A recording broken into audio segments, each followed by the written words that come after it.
তুলসীর পাশে প্রদীপ জ্বালালে কি হয়? এক সময়ের কথা, একবার দেবী সত্যভামা শ্রীকৃষ্ণের কাছে আসলেন। এসে জিজ্ঞাসা করলেন, হে স্বামী, আপনি প্রতিদিন তুলসী গাছে জল দিন এবং দেবী রুক্মিণী প্রতিদিন তুলসী গাছে প্রদীপ জ্বালান, এর পিছনে কি রহস্য আছে দয়া করে আমাকে বলুন। তখন ভগবান শ্রীকৃষ্ণ উত্তরে বললেন, হে দেবী সত্যভামা, তুমি অত্যন্ত গুরুত্বপূর্ণ প্রশ্ন করেছ। দেবী তুলসী হলেন স্বয়ং মা লক্ষ্মীর অবতার এবং তিনি ভগবান বিষ্ণুর অত্যন্ত প্রিয়, তাই তিনি আমারও প্রিয়। মাসের মধ্যে কার্তিক মাস এবং সমস্ত দেবের মধ্যে তুলসী হলেন আমার অত্যন্ত প্রিয়। যে ব্যক্তি প্রতিদিন তুলসী গাছে জল দেয় তার উপর আমার কৃপা সর্বদা বিদ্যমান থাকে। যে কেউ আমাকে তুলসীর পাতা অর্পণ করে ভোগ নিবেদন করে আমি তা প্রেম সহকারে গ্রহণ করি। তুলসীর পাতা ছাড়া আমি কোনো ভোগ গ্রহণ করি না। হে দেবী, আমি এখন তোমাকে তুলসী গাছে জল দেওয়া এবং তুলসী গাছে প্রদীপ জ্বালানোর মহত্ব জানাবো। তুমি গল্প খুব মনোযোগ সহকারে শুনো। যে নারী এই কাহিনী মনোযোগ সহকারে শুনে সে আজীবন সোহাগিনী থাকে, তার গৃহে সুখ সমৃদ্ধি আসে এবং দারিদ্র দূর হয়। দেবী সত্যভামা বললেন, হে স্বামী, এই কাহিনী আমি গভীর মনোযোগ দিয়ে শুনবো, অনুগ্রহ করে আপনি এই কাহিনী আমাকে বলুন। তখন ভগবান শ্রীকৃষ্ণ সত্যভামাকে সেই কথা শোনাতে শুরু করলেন। ভগবান শ্রীকৃষ্ণ বললেন, হে দেবী, বহু পূর্বের কথা, মধ্য দেশে শ্যামসুন্দর নামের এক বৈশ্য তার স্ত্রী সহ বসবাস করতেন। ভগবানের কৃপায় তার সবকিছুই ছিল, ধন সম্পদ, ঐশ্বর্য ও সকল সুখ সুবিধা।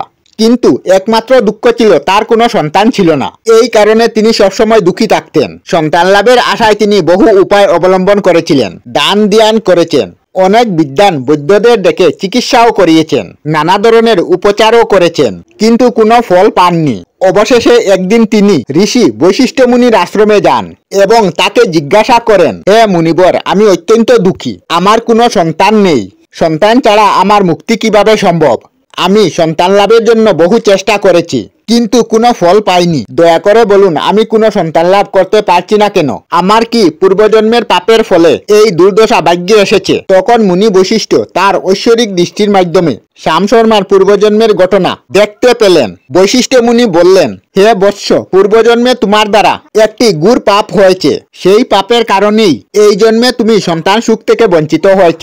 শ্যাম শর্মা কাতস্বরে বললেন, হে মুনিবর, আমাকে দয়া করে বলুন, আমি পূর্বজন্মে কি পাপ করেছিলাম আর সেই পাপ থেকে মুক্তির উপায় কি? বৈশিষ্ট্য মুনি বললেন, তুমি পূর্বজন্মে একজন অহংকারী বৈশ্য ছিলে। ধন সম্পদে পরিপূরক এক পরিবারে জন্ম নিয়েও তুমি কঠোর হৃদয়ের মানুষ ছিলে। একদিন এক ক্ষুধার্ত গাভী তোমার দরজায় এসেছিল। সে অত্যন্ত ক্লান্ত ছিল, সে সদ্য প্রসব করেছিল এবং ক্ষুধায় কাতর হয়ে তোমার বাড়ির সামনে আশ্রয় চেয়েছিল, কিন্তু তুমি নিষ্ঠুরভাবে তাকে কিছুই দাওনি। না রুটি দিয়েছ, না চারা দিয়েছ, না জল দিয়েছ, উল্টো তুমি তাকে তিরস্কার করে তাড়িয়ে দিয়েছিলে। ক্ষুধা যন্ত্রণায় কাতর হয়ে সেই গরুটি দরজার সামনে কাতর হয়ে পড়ে যায়। ফলে সেদিন সে তার বাছুরকে দুধ খাওয়াতে পারেনি। তখন এই গাভীটি দুঃখে অভিশাপ দেয়, যে ব্যক্তি আমাকে এত বড় কষ্ট দিল সে যেন কখনো সন্তানের মুখ না দেখে। হে বৎস, এই গাভীর দেওয়া অভিশাপের কারণেই তোমার এই দুর্দশা হয়েছে, সেই কারণে এ জন্মে তোমার কোনো সন্তান হচ্ছে না। বৈশিষ্ট্য মুনির এই কথা শুনে শ্যাম শর্মার গভীর অনুশোচনা হলো। তিনি নিজের কপালে চড়াতে লাগলেন এবং কেঁদে বললেন, হে ভগবান, আমি কি ভয়ানক পাপ করেছি। স্পর্শে জর্জরিত গোমাতা সেবা করিনি, তাকে সাহায্য করিনি, সেই অপরাধে শাস্তি আমাকে ভোগ করতে হচ্ছে। আমার দুঃখের কারণ আমি নিজেই।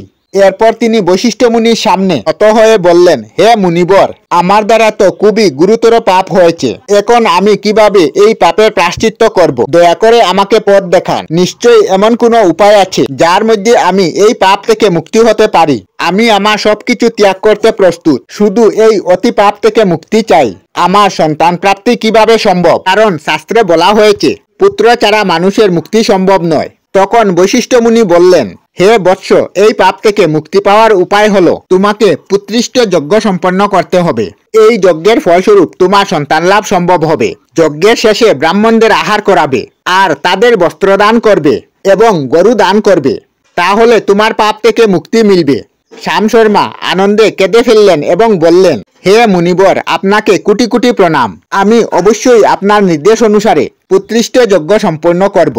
এবং ব্রাহ্মণদের গরু দান করব। এরপর তিনি দ্রুত নিজের ঘরে ফিরে গেলেন এবং তার স্ত্রীকে ঘটনা খুলে বললেন। এরপর শ্যাম শর্মা ও তার স্ত্রী মিলে পুত্রেষ্টি যজ্ঞের প্রস্তুতি নিতে লাগলেন।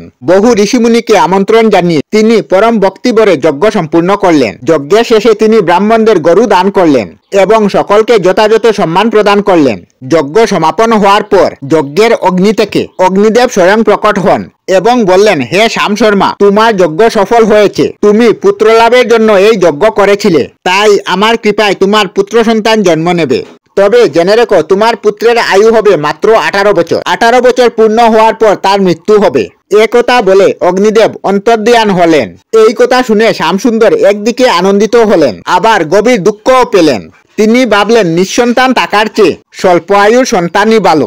এরপর তিনি আগের মতোই নিজের কাজে মন দিলেন। কয়েকদিন পর তার স্ত্রী গর্ভধারণ করেন। শ্যামসুন্দরের পুত্র জন্মের পূর্বে যে সমস্ত ধর্মীয় আচার অনুষ্ঠান পালন করা প্রয়োজন তা নিষ্ঠার সাথে সম্পন্ন করলেন। অবশেষে তার ঘরে অত্যন্ত এক সুন্দর পুত্রের জন্ম হয়। শিশুটির মুখশ্রী দেখে মনে হয়েছিল সে যেন স্বয়ং দেবলোক থেকে এসেছে।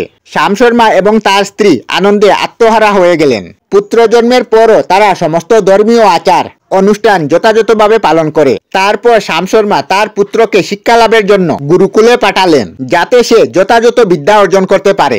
শ্যাম শর্মার পুত্র যত বড় হতে লাগলো তত তার মনে এক গভীর দুশ্চিন্তা বাসা বাঁধতে লাগলো। অবশেষে যখন তার পুত্র 16 বছরে পৌঁছালো তখন তার স্ত্রী বললেন, এখন আমাদের পুত্রের বিবাহ দিয়ে দেওয়া উচিত। সে এখন বিবাহযোগ্য হয়েছে। শ্যাম শর্মা গভীর শ্বাস নিয়ে বললেন, হে প্রিয়, বিধির বিধান অনুসারে আমাদের পুত্রের আয়ু মাত্র 18 বছর। 18 বছর পর তার মৃত্যু অনিবার্য। এমন পরিস্থিতিতে আমরা কেন তার বিবাহ দিয়ে একটি মেয়ের জীবন নষ্ট করব, যেহেতু মাত্র 2 বছরের মধ্যে বিধবা হয়ে যাবে। এরপর তাকে সারা জীবন দুঃখ কষ্ট করতে হবে। কিন্তু তার স্ত্রী কিছুতেই একথা মানতে রাজি না। তিনি বললেন, হে নাথ, আমি আমার পুত্রকে কোনোভাবেই অবিবাহিত মরতে দেব না। আমার ধন সম্পত্তির তো কোনো অভাব নেই। যদি আমাদের পুত্রবধূ বিধবাও হয়ে থাকে তবে সে সম্পদের দ্বারা সুখে জীবন কাটাতে পারবে, তাই কোনো দুশ্চিন্তার কারণ নেই। বরং আমাদের পুত্রের জন্য উপযুক্ত কন্যা খুঁজুন। স্ত্রীর এই দৃঢ় মনোভাবের কাছে শ্যামসুন্দরের যুক্তি একটুকু কাজ করে না। শেষ পর্যন্ত তিনি বাধ্য হয়ে ছেলের জন্য উপযুক্ত কন্যা খুঁজতে বাধ্য হন। অবশেষে পাশের এক নগরে বাস করা অত্যন্ত এক দরিদ্র বৈশ্য কন্যার সঙ্গে তার পুত্রের বিবাহ সম্পন্ন করলেন। শ্যাম শর্মার পুত্রবধূর নাম ছিল সুভদ্রা। সুভদ্রা ছিলেন অত্যন্ত গুণবতী, পবিত্র ও পতিব্রতা স্ত্রী। তার স্বামীর অল্প আয়ুর কথা তিনি জানতেন না। সুভদ্রা প্রতিদিন তার নিজের শ্বশুর শাশুড়ি ও স্বামীর সেবা করতেন। তিনি সকলের সঙ্গে আপার ভালোবাসায় মিশতেন এবং কখনো কারো আদেশ অমান্য করতেন না। তার মধুর বাক্য ও কর্মদক্ষতা নিয়ে তিনি পুরো পরিবারের মন জয় করেছিলেন। এইভাবেই 2 বছর কেটে গেল। এরপর সেই ভয়ঙ্কর মুহূর্ত ঘনিয়ে এলো। শ্যাম শর্মার পুত্রের জীবন সম্পন্ন হওয়ার সময় এসে গেল। শ্যাম শর্মার মনে এক ভয়ঙ্কর আতঙ্ক বাসা বাঁধল। তিনি জানতেন বিধির বিধান বদলানো সম্ভব নয়, কিন্তু তার নিরীহ সদ্গুণ সম্পন্ন পুত্রবধূ কিছুই জানত না। একদিন শ্যামসুন্দর সুভদ্রাকে ডেকে গভীর বেদনায় কাঁপতে কাঁপতে বললেন, হে বৌমা, আমাকে ক্ষমা করো। আমি তোমার সঙ্গে বড় অন্যায় করেছি। সুভদ্রা বিস্মিত হয়ে বললেন, হে শ্বশুর মশাই, আপনি একথা বলছেন কেন? অনুগ্রহ করে আমাকে লজ্জিত করবেন না। আমি তো আপনাদের কন্যার মতো। আপনি যে কোনো কথা নির্দ্বিধায় বলতে পারেন। আমি অবশ্যই আপনার আদেশ পালন করব। তখন শ্যাম শর্মা দীর্ঘশ্বাস ছেড়ে বললেন, হে কন্যা, তুমি কল্যাণময়ী। তুমি এক মহান পতিব্রতা নারী। কিন্তু তোমার সঙ্গে আমার পুত্রের বিবাহের আগে আমি তোমার কাছে একটি সত্য গোপন করেছি। আমরা সন্তান লাভের আশায় পুত্রেষ্টি যজ্ঞ করেছিলাম। তখন অগ্নিদেব আশীর্বাদ দিয়ে বলেছিলেন, তোমরা পুত্র লাভ করবে, তবে তার আয়ু হবে মাত্র 18 বছর। 18 বছর পূর্ণ হওয়ার সঙ্গে সঙ্গেই তার মৃত্যু হয়ে যাবে। শ্যাম শর্মার কথা শুনে সুভদ্রা বিন্দুমাত্র বিচলিত হলেন না, বরং তিনি আত্মবিশ্বাসী কণ্ঠে বললেন, হে শ্বশুর মহাশয়, যদি এতটুকু সমস্যা হয় তবে দয়া করে আপনি চিন্তা করবেন না। আমি আপনাকে প্রতিশ্রুতি দিচ্ছি, আমি কখনো বিধবা হব না। আমি আমার স্বামীর প্রাণ রক্ষা করব। আপনি শুধু একটি প্রদীপ, 1 লোটা জল ও একটি গোমাতা এনে দিন। আমার স্বামীর প্রাণ রক্ষার জন্য এগুলি যথেষ্ট। সুভদ্রার এই দৃঢ় সংকল্প শুনে শ্যাম শর্মার আনন্দে চোখে জল এসে গেল। তিনি বললেন, হে বৌমা, তোমার সংকল্প আশ্চর্যজনক। আমি তোমার চাওয়া 3টি জিনিস এনে দিচ্ছি। এরপর তিনি দ্রুত একটি প্রদীপ, 1 লোটা জল ও একটি গোমাতা এনে সুভদ্রাকে দিলেন। অবশেষে সেই ভয়ঙ্কর দিন এসে গেল।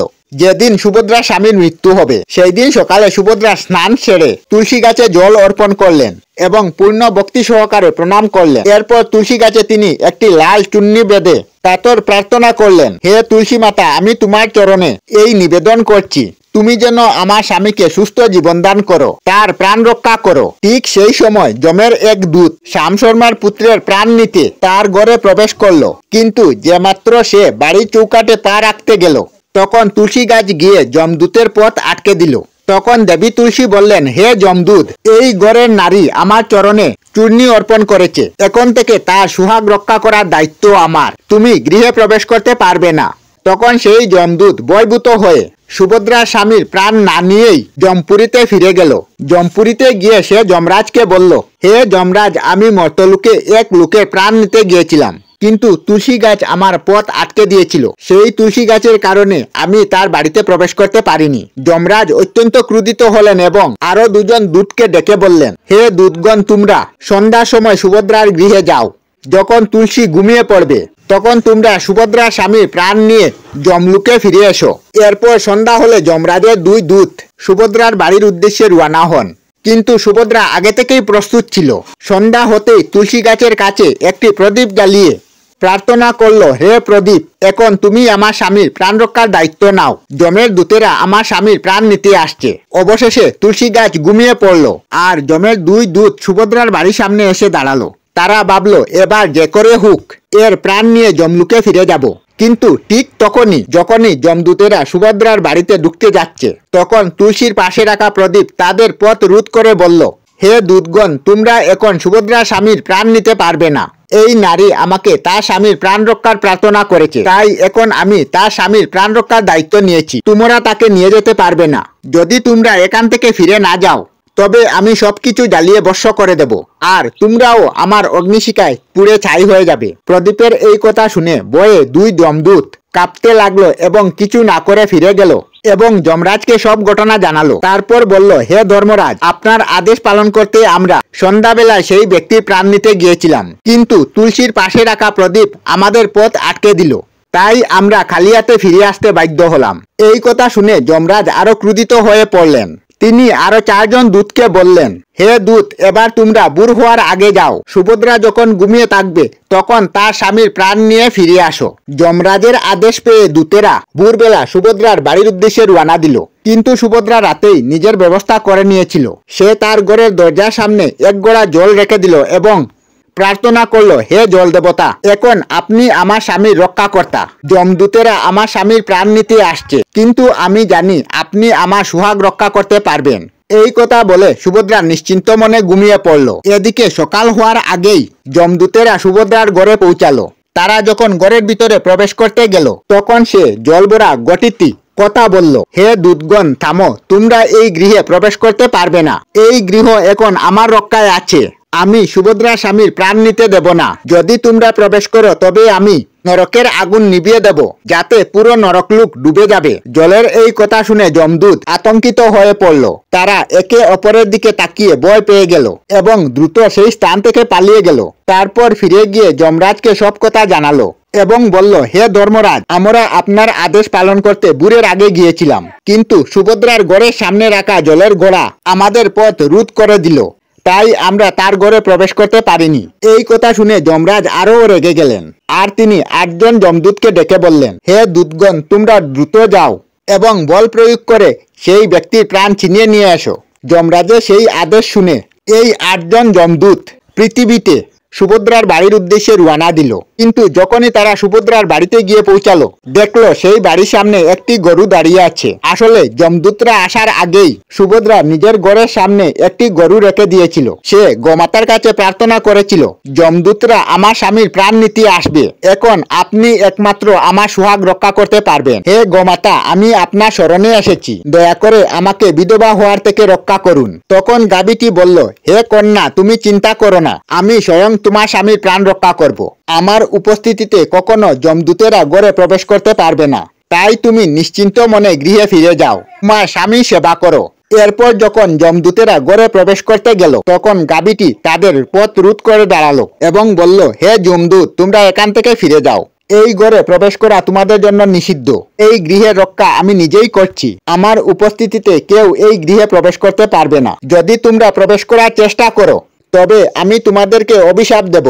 তোমাদের যদি এই ঘরে ঢুকতে হয় তবে প্রথমে আমার প্রাণ নিতে হবে। কিন্তু মনে রেখো, গোহত্যা মহাপাপ, যার কোনো প্রায়শ্চিত্ত নেই। গোমাতার কথা শুনে যমদূতেরা আতঙ্কিত হয়ে পড়ল। তারা জানতো যে গরুর দেওয়া অভিশাপ থেকে কেউ মুক্ত হতে পারে না এবং গোহত্যা এই জগতের সবচেয়ে বড় অপরাধ, যার কোনো মুক্তি নেই। তাই তারা দ্রুত ভয় পেয়ে সেই স্থান থেকে ফিরে গেল। যমরাজের কাছে ফিরে গেল। তারা বলল, হে যমরাজ, এই সুভদ্রার প্রাণ রক্ষায় একটি গাবি করছে। গাবিটি যখন আমাদের অভিশাপ দেওয়ার কথা বলল তখন আমরা ভয় পেয়ে পালালাম। আমাদের কাছে গাবিটির অভিশাপ সহ্য করার ক্ষমতা নেই। যমদূতের কথা শুনে যমরাজ অত্যন্ত ক্রোধিত হলেন এবং তিনি স্বয়ং মহিষে বসে পৃথিবী লোকের উদ্দেশ্যে রওনা হলেন। যমরাজ তার মহিষে চড়ে সুজা সুভদ্রার ঘরের সামনে এসে উপস্থিত হলেন। যমরাজকে নিজের ঘরের সামনে দাঁড়িয়ে থাকতে দেখে সুভদ্রা আতঙ্কিত হয়ে গেলেন। সে দ্রুত এগিয়ে এসে যমরাজের পা ছুঁয়ে প্রণাম করল এবং ভক্তিভরে তার স্তুতি করতে লাগলো। হে সূর্যপুত্র যমরাজ, আপনি তিন লোকের সমস্ত জীবের প্রতি দয়া প্রদর্শনকারী মহান দেবতা। এই জগতের সকল প্রাণীর পাপ পুণ্যের হিসাব আপনার হাতে থাকে। হে ন্যায়ের দেবতা ধর্মরাজ, আমি একজন সতী ধর্মনিষ্ঠ স্ত্রী, আপনাকে বারবার প্রণাম করি, আমাকে আশীর্বাদ দিন। সুভদ্রার এই স্তুত গান শুনে যমরাজ অতি প্রসন্ন হলেন এবং অনিচ্ছা সত্ত্বেও বলে উঠলেন, সদা সৌভাগ্যবতী হও। কিন্তু যমরাজ যখন সুভদ্রার স্বামীর প্রাণ নিতে এগিয়ে এলো তখন সুভদ্রা বলল, হে ধর্মরাজ, আপনি তো আমাকে সদা সুহাগন হওয়ার আশীর্বাদ দিলেন, আর এখন আপনি আমার স্বামীর প্রাণ নিতে যাচ্ছেন। এতে তো আপনার আশীর্বাদ মিথ্যা হয়ে যাবে। একথা শুনে যমরাজ থমকে দাঁড়ালেন এবং সুভদ্রার দিকে তাকিয়ে মৃদু হাসলেন। সুভদ্রার নির্মল হৃদয় এবং তার স্বামীর প্রতি গভীর ভালোবাসা দেখে যমরাজ অত্যন্ত সন্তুষ্ট হলেন। তিনি সুভদ্রার দিকে চেয়ে বললেন, হে কন্যা, তুমি আজ স্বয়ং মৃত্যুকেও পরাজিত করলে। তোমার পতিব্রতা ধর্মে আমি অত্যন্ত প্রসন্ন হয়েছি। তাই আমি তোমার স্বামীর প্রাণ ফিরিয়ে দিচ্ছি। তোমার যদি কোনো ইচ্ছা থাকে তা তবে তুমি চেয়ে নাও। তখন সুভদ্রা বলল, হে ধর্মরাজ, আমি আমার স্বামীর জন্য 100 বছরের আয়ু চাই। আমার কাছে আমার স্বামী পরমেশ্বর, আমি তাকে ছাড়া বাঁচতে পারবো না। তাই আপনি আমাকে এই বরদান দিন। যমরাজ খুশি হয়ে বললেন, তথাস্তু। হে কল্যাণী, আজ থেকে যে নারী তার ঘরের সামনে তুলসী গাছ রোপণ করে তুলসী গাছে জল দেবে, সন্ধ্যার সময় তুলসীর সামনে প্রদীপ জ্বালাবে, যার গৃহের সামনে গরু থাকবে এবং যে নারী তার ঘরের সামনে 1 লোটা জল রাখবে, জল দেবতার আরাধনা করবে, সেই গৃহে আমার দূতগণ প্রবেশ করতে পারবে না। এই কথা বলে ধর্মরাজ সেখান থেকে অন্তর্ধান হলেন। ভগবান শ্রীকৃষ্ণ বললেন, হে দেবী, এভাবে দেবী সুভদ্রা তার পতিব্রতা ধর্ম রক্ষা করে মৃত্যুকে পরাজিত করেছিল। এই জন্য যে নারী তার ঘরের সামনে তুলসী গাছ রোপণ করে এবং প্রতিদিন সন্ধ্যায় তুলসীর সামনে প্রদীপ জ্বালিয়ে দেয়, তার ঘরে কখনো অকাল মৃত্যু প্রবেশ করতে পারে না। যে গৃহের সামনে গরু থাকে সেই গৃহে কখনো দুঃখ দারিদ্রতা আসে না। আর যে নারীর ঘরের সামনে জল পূর্ণ লুটা রাখে তার ঘরে কখনো দুঃখ আসে না। এভাবে ভগবান শ্রীকৃষ্ণ সত্যভামাকে তুলসীর পাশে প্রদীপ জ্বালানোর মহত্ব জানিয়েছিলেন। আমরা আমাদের চ্যানেলে সব ধরনের ভিডিও আপলোড করি, যেমন ব্লগ, নিউজ, কুকিং ভিডিও, ধার্মিক আলোচনা ইত্যাদি। যদি আপনারা এই ধরনের ভিডিও দেখতে পছন্দ করেন তাহলে এই চ্যানেলটি নিশ্চয়ই সাবস্ক্রাইব করবেন। আমি আপনাদের সাথে বিদায়ক না, আজকের মতো বিদায় নিলাম। আর ভিডিওটি ভালো লাগে লাইক, শেয়ার ও কমেন্ট করবেন। ভিডিওটি সম্পূর্ণ দেখার জন্য অশেষ ধন্যবাদ।